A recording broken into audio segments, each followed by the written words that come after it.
जिंदाबाद जिंदाबाद जिंदाबाद जिंदाबाद राजस्थानी जिंदाबाद जिंदाबाद जिंदाबाद राजस्थानी जिंदाबाद जिंदाबाद जिंदाबाद जय श्री राम जय श्री राम। तो ऐसे तो बहुत रीज़न है बट 3 रीज़न हम आप सबको बताना चाहते हैं बीजेपी ज्वाइन करने का टीएमसी छोड़ के। फर्स्ट रीज़न ये है कि मिल में हम लोग पापा सब हम लोग लोअर मिडिल क्लास फैमिली से आते हैं। हम लोग पापा पे मतलब किस तरह से मिल का अत्याचार हो रहा है।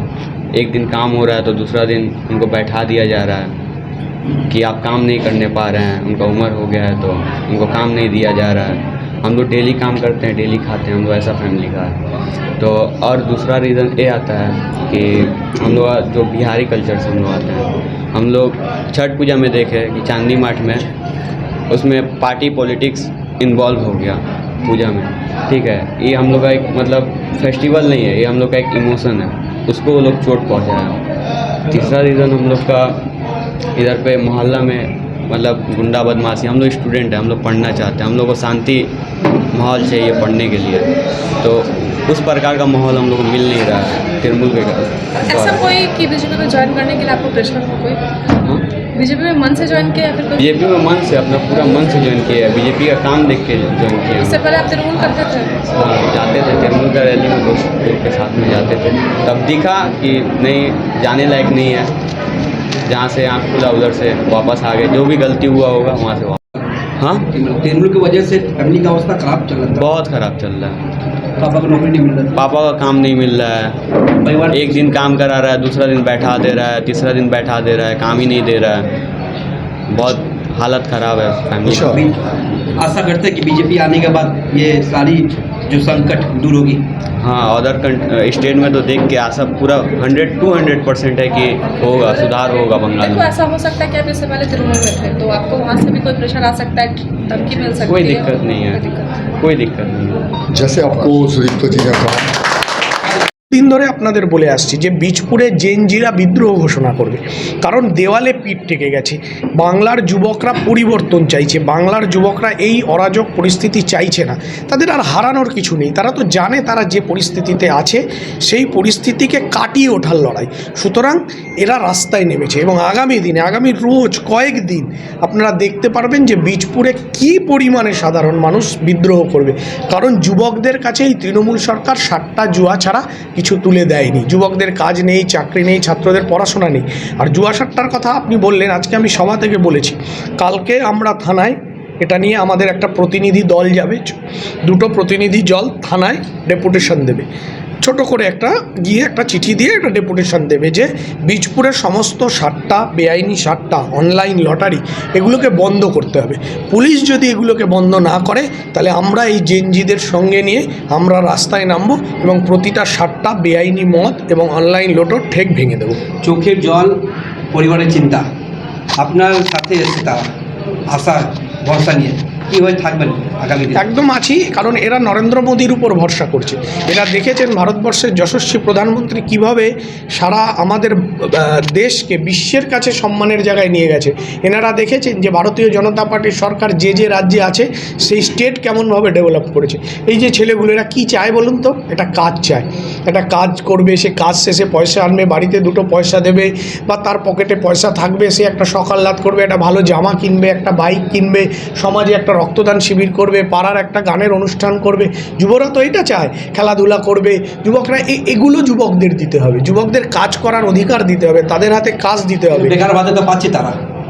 এইভাবেই তো যুবকদের নষ্ট করে দিয়েছে। যুবকরা তো এটা চাইছে না, যতদিন সে স্বাবলম্বী না হোক তাকে একটা ভাতা দেওয়া হোক, কিন্তু তাকে কাজ দেওয়া হোক। কাজের টাকাটা পেয়ে তার কিছু অংশ সে পরিবারে দেবে, কিছু অংশ নিজের জন্য থাকবে। সেই নিজের টাকায় তারা পাড়ায় রক্তদান শিবির করবে, ফাংশন করবে, ফুটবল টুর্নামেন্ট করবে, ক্রিকেট টুর্নামেন্ট করবে, পাড়ার যুবকরা পাড়ার ক্লাবে কালচারাল প্রোগ্রাম করবে। এই সংস্কৃতিটাকে ফিরিয়ে আনতে হবে বাংলায়, আর ভারতীয় জনতা পার্টির নেতৃত্বে সেই পরিবেশ বাংলায় ফিরবে। চৌথমের পর আবার কি হাজিনগর আগের মতন আবার আসবে? একদম হাজিনগরে প্রচুর লোক শ্রমিকরা বাইরে থেকে হোক কিংবা এখানকার লোক হোক জুট মিলে কাজ করতো। দেখুন আজিনাও ব্যারাকপুর শিল্পাঞ্চলকে তো শেষ করে দেওয়া হয়েছে, কোনো ইন্ডাস্ট্রি নেই আমাদের ওই অঞ্চল। ব্যারাকপুর শিল্পাঞ্চল কেন বলা হয়? জুট ইন্ডাস্ট্রির উপর। তো সেই জুট ইন্ডাস্ট্রিকে এদের বদমাইশি, ইউনিয়নবাজি, তোলাবাজি, মালিকের সঙ্গে মানে মিলেমিশে শেষ করে দেওয়া হচ্ছে। এই ব্যারাকপুর শিল্পাঞ্চলের পুনরুজ্জীবন হবে। জুট মিলে শ্রমিকরা তার ন্যায্য অধিকার নিয়ে কাজ করবে, সে যা কাজ দেবে তার বিনিময়ে তাকে পয়সা দিতে হবে। কিন্তু শ্রমিকদের শোষণ করে, আমি বলছি তো যে মালিক মুনাফা লাভ করবে, শ্রমিককেও বাঁচাতে হবে। শ্রমিক মালিক যৌথ মেলবন্ধনে মিল চলবে, শ্রমিকের রক্ত চুষে মিল চলবে না। এবং কোনো শ্রমিক চায়ও না যে মিল বন্ধ হোক, কারণ তাদের পরিবার চলে। সুতরাং যারা মিল শ্রমিক তারা মিল চালাবে, মালিক তাদেরকে সমস্ত সুযোগ সুবিধা দিয়ে শ্রমিক শোষণ না করে মিল চালাবে।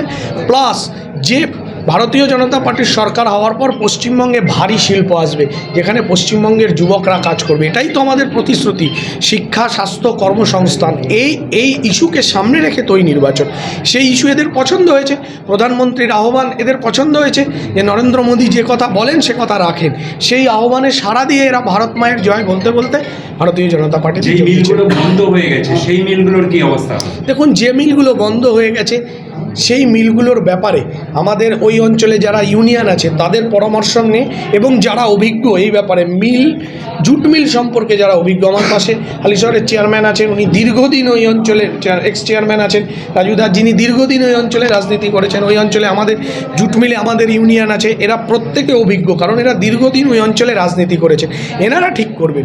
সবাইকে সব বিষয় জানতে হবে এরকম কোনো কথা নেই। এবং ওই যে আমি ওই তৃণমূল প্রার্থীর মতন বলবো না মিল কিনে নেবো, আমি শুধু বলছি একজন বিধায়ক হিসেবে আমি ওনাদের পাশে থাকব। এই কমিটি ঠিক করবে যে কিভাবে জুট বাঁচবে, জুট মিল বাঁচবে, শ্রমিকরা খোলা হাওয়ায় কাজ করবে। আপনার দলের সংকল্পপত্রে যুবদের জন্য দুটো বড় ঘোষণা, যে কম্পিটিটিভ এক্সামের জন্য বাৎসরিক এককালীন একটা টাকা দেওয়া হবে এবং মাসে 3000 টাকা। কি বলবেন এই বিষয়ে? এটাই তো আমরা বলছি, যতদিন তার প্রস্তুতির জন্য একটা বেকারের হাতে এই টাকাটা নেওয়া হবে, এই পরীক্ষার প্রস্তুতির জন্য। আর চাকরি হবে, ইন্ডাস্ট্রি আসবে, পশ্চিমবঙ্গ হাসবে, খেলবে, ফুলে ফলে ভরে উঠবে। এবং আমরা বীজপুরে আলাদা করে, এটা তো পার্টি করবে সারা বাংলা জুড়ে, তার পাশাপাশি আমরা বীজপুরে আলাদা করে ডিজিটাল লাইব্রেরি করব, যেখানে আমাদের এই অঞ্চলের ছাত্রছাত্রীরা পড়াশোনা করবে। After 4th May, we can see a new Bijpur, নতুন Bijpur start হবে।